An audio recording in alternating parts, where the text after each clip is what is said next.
सागर विधानसभा में देर रात भाजपा की जन आशीर्वाद यात्रा पहुंची, जहां यात्रा की शुरुआत कठुआ पुलसी नगर में हुई। जन आशीर्वाद यात्रा नगर के प्रमुख मार्गों से होती हुई कटरा मंडी से जनसभा के बाद संपन्न हुई। जन आशीर्वाद यात्रा में हरियाणा के सीएम भाजपा नेता प्रभात झा शामिल रहे, जिन्होंने क्षेत्रीय विधायक के साथ रथ पर सवार होकर लोगों का अभिवादन स्वीकार कर भाजपा के लिए आशीर्वाद मांगा। जन आशीर्वाद यात्रा में इस बार अपेक्षा के अनुरूप ना तो भाजपा कार्यकर्ताओं का उत्साह दिखाई दिया और ना ही आम जनता का समर्थन मिला।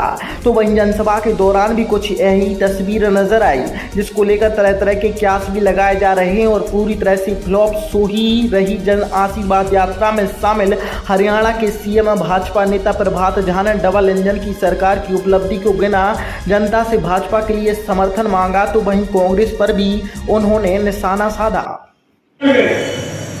खट्टर जी बहुत अच्छा उदाहरण देके समझाते बताएंगे आपको। अगर 60 दिन आप निकल गए तो भाई और बहनों 5 वर्ष 5वीं बार हम इस प्रदेश में सरकार बनाएंगे, डंके की चोट बनाएंगे। अब कमलनाथ जी लोग कितना कह रहे हैं, दिग्विजय सिंह जी ये करेंगे। आप में से किसी को 2 लाख रुपए में से 2 रुपए मिले क्या? बताइए मिले क्या?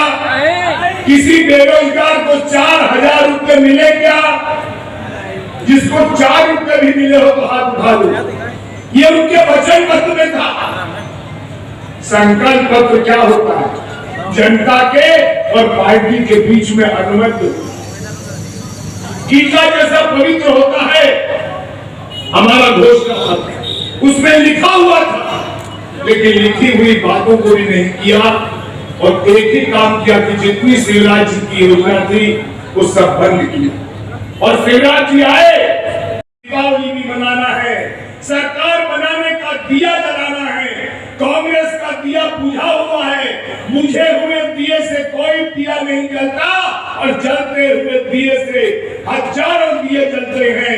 भाजपा का जलता हुआ दिया है, वो समाज में जब निकलेगा तो हजारों लोगों के घरों से दिए जलेंगे और जब दिए जलेंगे तो 5वीं बार सरकार बनेगी।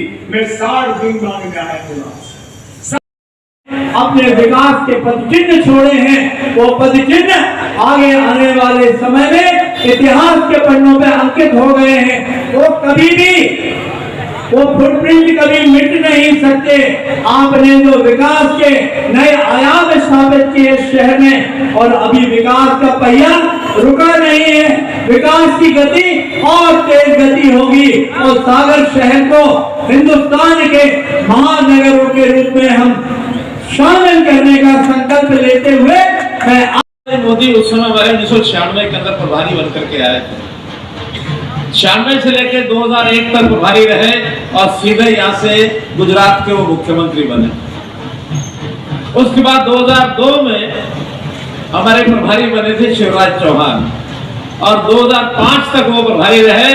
5 में सीधे वहां से आकर के और मध्य प्रदेश में क्या बने। अब वो 10 साल का कार्यकाल था। हमने इन लोगों के साथ मिलकर काम किया। मैंने कुशाभाऊ ठाकरे का नाम लिया और बाद में जैसे इन लोगों ने काम किया तो भारतीय जनता पार्टी के काम को कैसे आगे बढ़ाना है, बहुत सी रीति नीति काम करती है और इन लोगों के माध्यम से हमने उस रीति नीति को आगे बढ़ाया और पहली बार 2014 में हरियाणा में पूर्ण बहुमत की भारतीय जनता पार्टी की अपनी सरकार बनाई। इससे पहले कभी नहीं बनी थी। तो मैं निश्चित रूप से हरियाणा पर मध्य प्रदेश का जो ऋण है, जो कर्ज है, बीच बीच में वहां से हमारे कार्यकर्ता आते रहते हैं। ये बात सोच के आते हैं कि हमारे से जितना बल पड़े मध्य प्रदेश में जाकर के काम करें। मुझे आज सागर आने की खुशी है। हरियाणा में एक नगर करनाल नगर है, आपने सुना होगा, या सागर नगर है। दोनों की समानता मैं देख रहा हूं। करनाल का नाम दानवीर कर्ण के नाम से पड़ा है। करनाल उसी संस्कारों को लेकर के दानवीरों की वो धरती है। और जब सागर की बात सुनता हूं, ये भी दानवीरों की धरती है। ये भी यहाँ पर गौड़ साहब डॉक्टर हरि सिंह जी गौड़, यानी सर्वस्व न्यौछावर कर दिया यहाँ के विश्वविद्यालय के लिए। कितना बड़ा नाम यहाँ का। यहाँ के हर नागरिक की जबान पर उनका नाम है, जगह जगह उनके नाम के पट बने देखे। ये जो त्याग होता है, समर्पण होता है, किसी एक व्यक्ति का होने के बाद आगे ऐसा नहीं कि उसका असर नहीं जाता, वहां की जनता पर भी जाता। तो जैसे करनाल एक दानवीरों की नगरी है, सेवा का सागर है, ऐसे ये सागर, ये भी सेवा का सागर है। निश्चित रूप से यहाँ के लोगों की मैं सराहना करता हूँ।